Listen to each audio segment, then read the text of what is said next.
ভোটের সময় যত এগিয়ে আসছে এবং যারা বিশ্বাস করছেন যে ভোট হবে, তাদের সকলেরই প্রশ্ন যে এই ভোটের ময়দানে আওয়ামী লীগ এবং তাদের যারা সহযোগী লোকজন রয়েছেন, প্রায় অর্ধেক ভোটার, যাদের মনের মতো প্রার্থীদেরকে নির্বাচনের বাইরে রাখা হয়েছে, তারা আসলে কাকে ভোট দেবে? বিএনপিকে, এনসিপিকে, নাকি জামাতকে? এটা হলো এক। ২ নম্বর হলো কেন তারা ভোট কেন্দ্রে যাবে।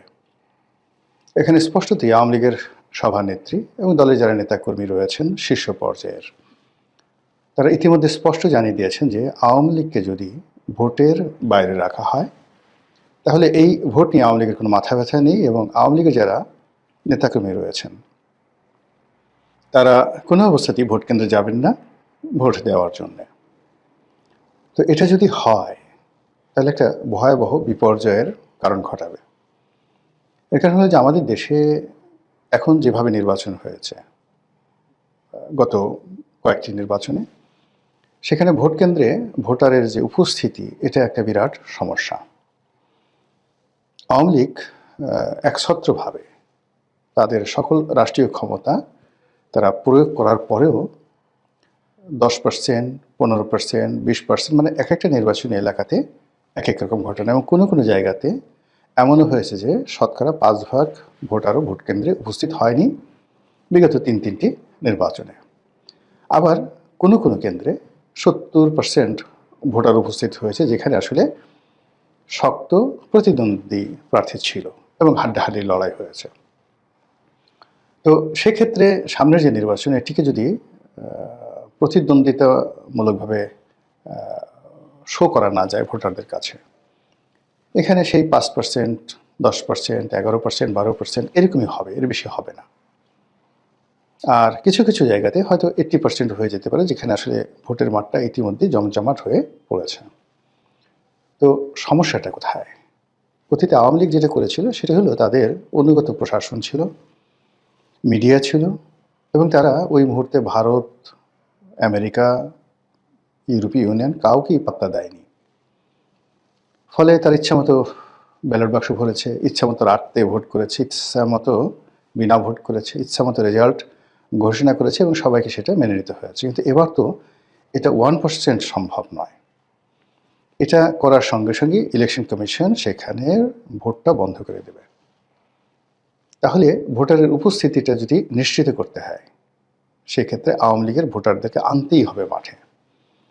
এটি এত কঠিন একটা বিষয় যে হিমালয়ের যে পর্বতমালা, সেটিকে যদি কাঁধে এনে বা ঠেলে, গুতিয়ে, ধাক্কা দিয়ে আপনার বাড়ির পাশে আনার কেউ চেষ্টা করে, ওটা যেভাবে কঠিন, একইভাবে এই ভোটের ময়দানে আওয়ামী লীগের যে 50% ভোটার আছে, তাদেরকে ছলে বলে কৌশলে ভয় দেখিয়ে, টেনে হিসড়ে, প্রলোভন দেখিয়ে, হোয়াট এভার মেবি, আপনি যেটাই বলেন না কেন, ভোট কেন্দ্রে আনা ওই রকম কঠিন একটা বিষয়।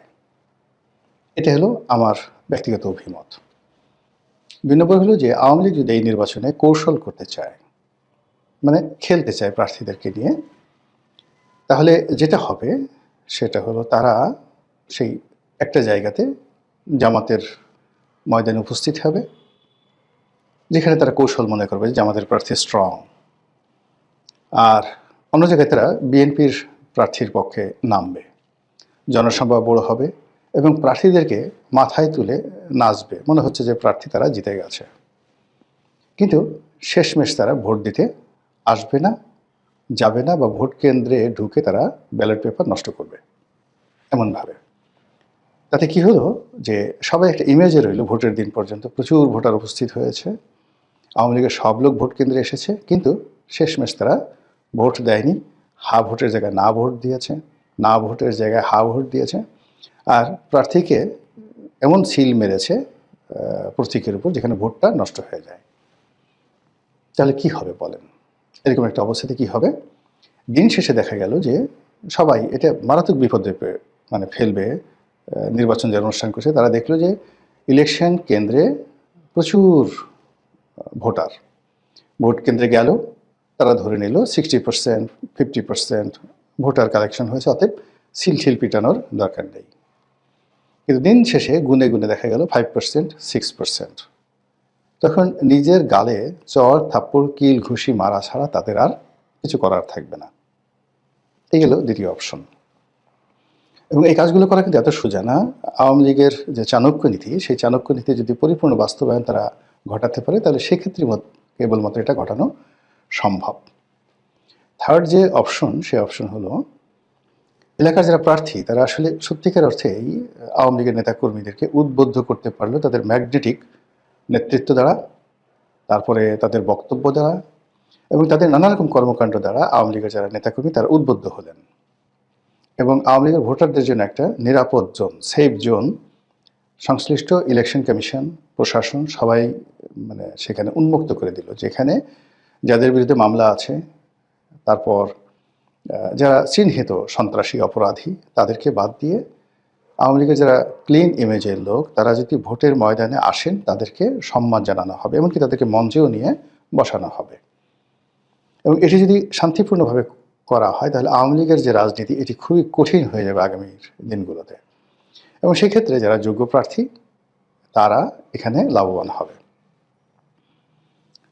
4 নম্বরে যেটা মনে হচ্ছে সেটা হলো যে আওয়ামী লীগের কিছু লোক গেল, ভোট দিতে গেল এবং তারা প্রার্থীদের এবং রাজনৈতিক দলগুলোর যে গত সেই 17 মাসের যে কর্মকাণ্ড, সেই কর্মকাণ্ডকে যদি তারা বিবেচনায় নেয় এবং সেই অনুযায়ী যদি তারা ভোট দিতে চায়, তাহলে বিএনপির কপাল খারাপ। এক্ষেত্রে জামাত, এমনকি এনসিপি, এমনকি চরমোনাই যারা প্রার্থী আছেন তাদের কপাল খুলে যাবে। এর কারণ হলো এই দলগুলো জাতীয় পর্যায়ে, যেমন জামাত জাতীয় পর্যায়ে আওয়ামী লীগকে হিট অ্যান্ড হার্ট করে তেমন কোনো কাজ করেনি। তারপর যে সকল মব হয়েছে সেগুলো মব হয়েছে, সেই মবের জন্য পরোক্ষভাবে জামাতকে দায়ী করা হয়, কিন্তু প্রত্যক্ষভাবে এর সঙ্গে জামাত ছিল এটা লোকজন দেখেনি। কিন্তু সে তুলনায় পথে ঘাটে মাঠে হাটে বাজারে যদি মবের হিসাব করা হয়, কারা বেশি মব করেছে, কারা চাঁদাবাজি করেছে, কারা আওয়ামী লীগের নেতাকর্মীদের বাড়িতে হামলা করেছে, মামলা দিয়েছে এবং তাদের ব্যবসা প্রতিষ্ঠান দখল করেছে ইত্যাদি, যে পথে প্রান্তরে যে ডাটাগুলো, তথ্যগুলো আছে, এগুলো যদি ভোটাররা বিবেচনা করেন সেক্ষেত্রে একটি বিশেষ দলের কপাল পোড়ার সম্ভাবনা অনেক অনেক বেশি। আবার অন্যদিকে মানুষের মন তো নরম হয়ে যায়। তো মানুষের মনকে নরম করার যে জামাতি কৌশল রয়েছে, সেই কৌশল যদি তারা কাজে লাগায়, তারপরে ভালো ব্যবহার করে, তাদেরকে আশ্বাস দেয়, ভরসা দেয়, সেক্ষেত্রে আওয়ামী লীগের যারা ভোটার তারা যদি ভোট দিতে চান, ভোটের ময়দানে রীতিমতো বিপ্লব হয়ে যাবে। এটাকে যারা ম্যাটিকুলাস ডিজাইন বলবেন বা অন্য কোনো কিছু বলবেন, এতে লাভ হবে না। মূল ব্যাপার হলো যে এই বাংলাদেশে আওয়ামী লীগের নেতাকর্মীদের বিরুদ্ধে যারা মামলা করেছেন, এই মামলার বাদী কারা, কয়জন আছে জামাতের লোক মামলা করেছেন, কয়জন বিএনপির লোক, কয়জন এনসিপির লোক, খুঁজে দেখেন, সে অনুযায়ী ফলাফল হবে।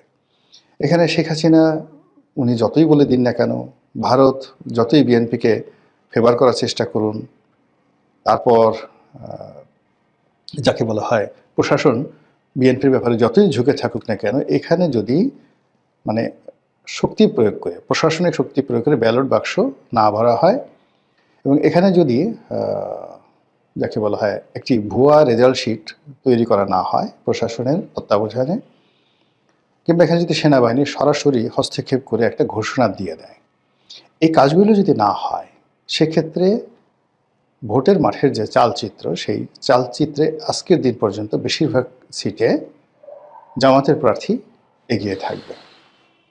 এবং বিভিন্ন এলাকাতে যারা ইসলামপন্থী রয়েছেন, যারা মহিলা ভোটার আছেন এবং যারা এই বছর তরুণ প্রজন্মের ভোটার হয়েছেন, তারা যে আসলে শেষ মুহূর্তে কি করবে এটা বলা যাচ্ছে না। তা আমরা আলোচনা শুরুতে আবার চলে আসি, যেটা বলছিলাম যে আওয়ামী লীগের ভোট কোন দিকে যাবে বা আওয়ামী লীগের ভোটাররা কাকে ভোট দেবে। স্পষ্টতই বোঝা যাচ্ছে যে গত 17 মাসে বিভিন্ন এলাকাতে তারা যাদের দ্বারা জুলুমের শিকার হয়েছে, অত্যাচারিত হয়েছে, যে সকল চাঁদাবাজ চিহ্নিত সন্ত্রাসী তাদের বাড়িঘর লুটপাট করেছে এবং এলাকাতে দাপিয়ে বেড়াচ্ছে, তাদেরকে আওয়ামী লীগের লোকজন ভোট দেবে না। আওয়ামী লীগের লোকজন যদি জোর করে তাদেরকে আনা হয়, এমনকি বুথের মধ্যে ঢুকিয়ে দেওয়া হয়, সেক্ষেত্রেও ফলাফল খুব ভালো আসবে না, খুব খারাপ আসবে।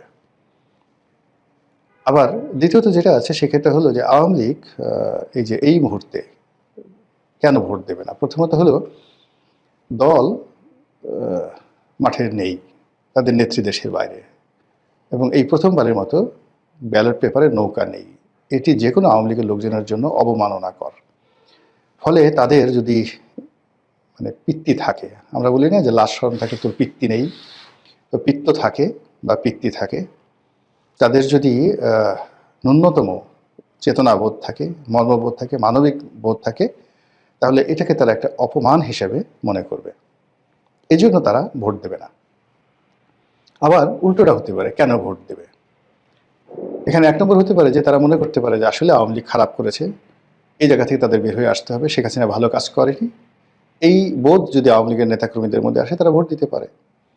আরেকটা দিতে পারে, সেটা হলো যে যেভাবে অতীতের সংখ্যালঘু সম্প্রদায়দেরকে জিম্মি করে ভয় দেখিয়ে মানুষ ভোট আদায় করেছে, ঠিক এইবারও একই কায়দায় সেই ব্যবস্থা করা যেতে পারে। তাদেরকে ভয় দেখানো হতে পারে, এবং সেইটা ভয় দেখিয়ে আসলে আওয়ামী লীগের যদি সেই নিজেদের ভোট 30%, অন্যান্য মিলিয়ে আরও 15%, 50% ভোটের একটা অংশ আনার চেষ্টা করা হতে পারে ভয় দেখে, কিন্তু এটা ভালো ফলাফল আনবে না। এটা হয়তো 2%, 3% লোকের জোরাজুরি করে আনা যেতে পারে, কিন্তু বদনাম ছড়িয়ে পড়বে, সিরিয়াস বদনাম ছড়িয়ে পড়বে। এবং আজকের দিন পর্যন্ত ভোটের যে মাঠ, সেই মাঠে জোরাজুরি করার কোনো স্কোপ নেই। এখানে নেতাকর্মীদের মধ্যে, প্রার্থীদের মধ্যে উত্তেজনা আছে, প্রতিযোগিতা আছে, কিন্তু ভোটারদেরকে ভয় ভীতি দেখানোর মতো অবস্থা বর্তমান প্রশাসনের আন্ডারে, সরকারের আন্ডারে এখনো পর্যন্ত আমরা সেটা দেখিনি। তো দেখা যাক ভোটের হাওয়া কোন দিকে যায়, ভোটাররা কোন দিকে যায়, কোন প্রার্থী কত ভোট পায়, আর আওয়ামী লীগ কাকে ভোট দেয়, আর নির্বাচনের দিন কি ফলাফল আসে।